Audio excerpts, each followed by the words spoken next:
Et vive la culture ivoirienne. On en arrive à l'entretien avec notre invité de la page culture qui nous proposera ce soir, et nous l'a promis, quelques clés pour la relance du théâtre ivoirien. Je vous retrouve avec plaisir, M. Diallo Tikwaye Vincent. Alors, avant tout, donnez-nous une idée précise de la définition du théâtre qu'on confond généralement avec l'humour, qui est aussi un art du spectacle. Quelle est la différence? Éclairez-nous. D'abord, le théâtre est un spectacle qui représente les faits de la société. Une partie de la société est représentée selon que le metteur en scène veut faire passer un message. Donc, de ce point de vue, il y a deux catégories. Il y a la comédie, il y a la tragédie.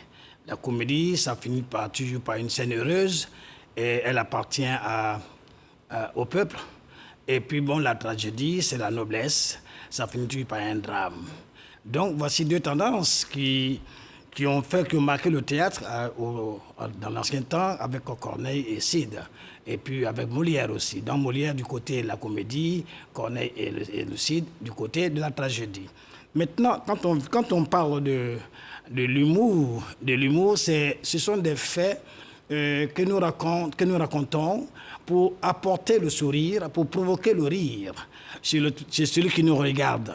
Donc ces choses-là, c'est des techniques que les comédiens exercent et ils utilisent pour arriver à leur fin. Et l'humour donc se retrouve dans le théâtre?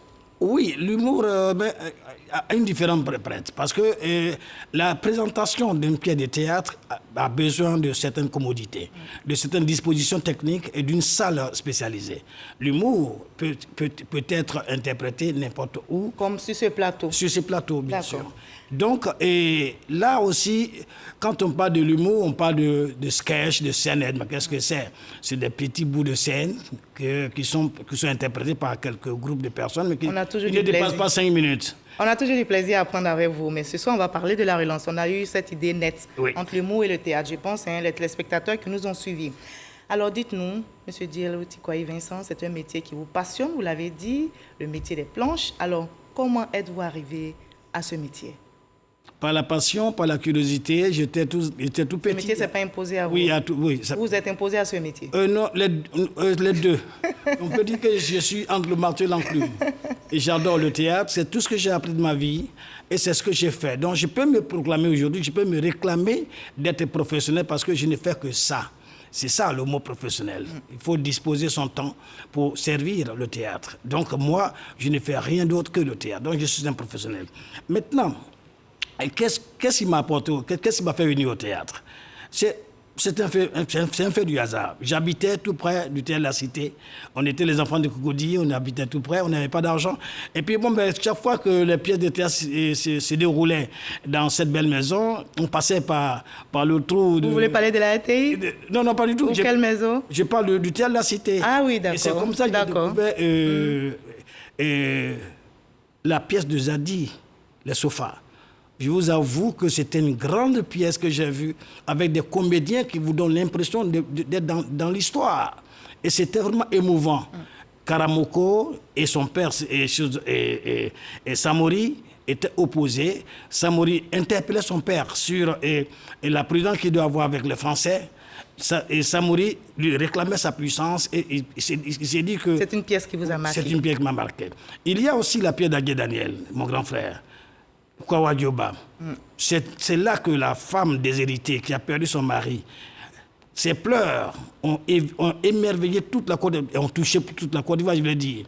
Et cela a provoqué un changement dans la civilisation traditionnelle à l'est du pays. Et ces pièces-là vous ont marqué et donc vous avez embrassé ce métier? Oui, j'ai embrassé le métier avec amour, j'ai embrassé le métier pour la vie. D'accord.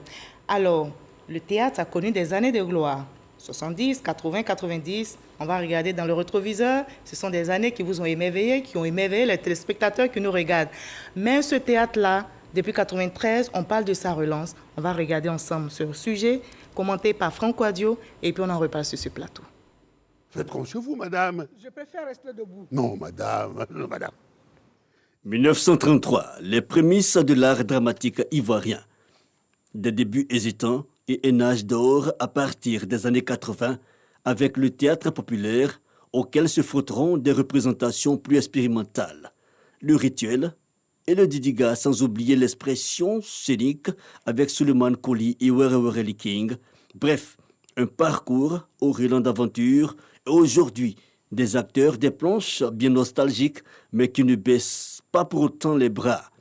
Monothéâtre, stand-up, comédie-théâtre, lyrique ou satirique, ce art n'aura eu de cesse de se réinventer. Par exemple, Diallo Tikwaye Vincent, metteur en scène et comédien, qui apporte sa pierre à l'édifice par des tournées régulières. La nouvelle génération n'est pas en reste. Des comédiens aux carrières quarantenaires en passant par les jeunes pousses, un renouveau est espéré dans la durée. Les salles de spectacle adaptées font défaut certes, mais en attendant Godot, les comédiens, eux, disent leur test. Quelle femme comme vous s'asseye toujours. Asseyez-vous donc, madame. Sacré bienvenue Neba et sacré Diallo Tikwaye Vincent. Alors depuis 1993, je l'ai dit tantôt, on ne parle que de relance du théâtre ivoirien. Dites-nous, qu'est-ce qui explique ce déclin? Je disais tantôt que le déclin, c'est la régression de ce qui a atteint la gloire à un moment donné de sa vie, de son existence. Et la relance fait partie de ce réveil du soleil qui s'est couché, qui donne l'impression de disparaître, mais qui revient. Et qui lutte contre les nuages. Donc nous sommes en train de nous battre. Quels sont ces nuages donc qui symbolisent les battre pour que ce théâtre revienne dans le cœur des Ivoiriens. Mais alors, comment ce théâtre va-t-il revenir? Mais pourtant, il faut d'abord dire, pour que le théâtre revienne, quel est son impact sur la population.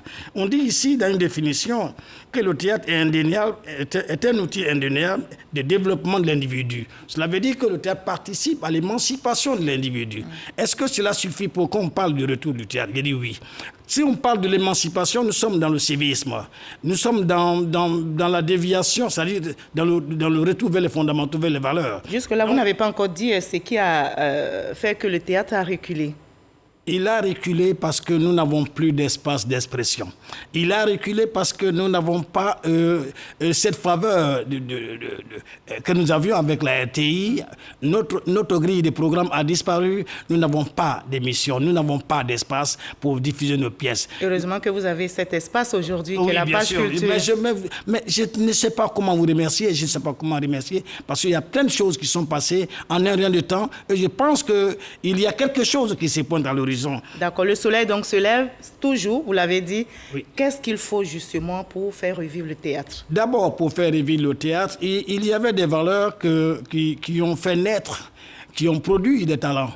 Il y avait des festivals tels que le festival du théâtre scolaire, qui s'est détourné des fondamentaux et qui n'est plus ce théâtre scolaire que nous avons connu, qui a fait naître Fargas Assandé, qui écrase tous les écrans du monde, qui a fait naître, comment on appelle ça, qui nous a proposé Bizier, qu'on appelle Zoumana, et Adrien Coutoir, et tous ces talents-là sont passés par les vacances culture et théâtre scolaire. Donc le théâtre scolaire doit revenir. Doit revenir. Et s'il devait revenir, il faut qu'il soit dans la main des professionnels. C'est-à-dire, il faudrait que le ministère de l'Éducation nationale, qui s'est accaparé de ce théâtre et qui l'a phagocyté, puisse nous remettre notre théâtre scolaire pour que nous puissions faire naître des talents.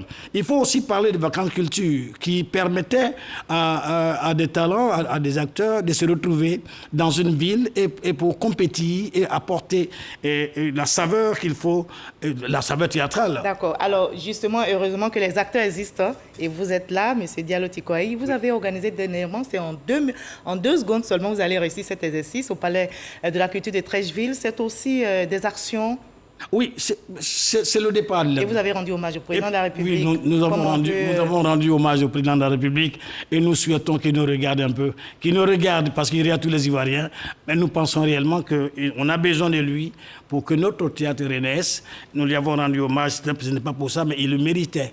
Il méritait parce que, je ne cesserai de le dire, c'est le seul président qui a donné une rente viagère à nos aînés qui vivent décemment leur fin de vie. Et je pense que cela doit être dit, et clairement dit, et le faire, saluer cette action de ce grand homme, nous n'en ferons pas assez. Merci beaucoup, M. Diallo Tikwaye Vincent. Malheureusement, le temps nous persécute. On aura d'autres espaces pour parler du théâtre ivoirien qui est si riche. Merci d'avoir été avec nous. Moi, je parle désormais du retour du théâtre. Je ne suis pas en train de tergiverser. Nous avons commencé. Le championnat, c'est pour bientôt. Nous allons commencer les choses en novembre. Merci beaucoup, M. Diallo Tiko et Vincent. Merci d'avoir répondu à nos questions et surtout d'avoir été notre invité de la page culture de ce samedi. Le soleil se lève toujours. C'est une expression qui me marque. Et justement, le théâtre ivoirien qui a connu de beaux jours et révélé de nombreux talents doit revivre. Pour le bonheur des amoureux des planches, acteurs, politiques, mécènes sont tous conviés au chevet du 6e art. Merci de nous avoir suivis. Vive le 6e art, vive le théâtre et vive la culture ivoirienne. À demain 20h.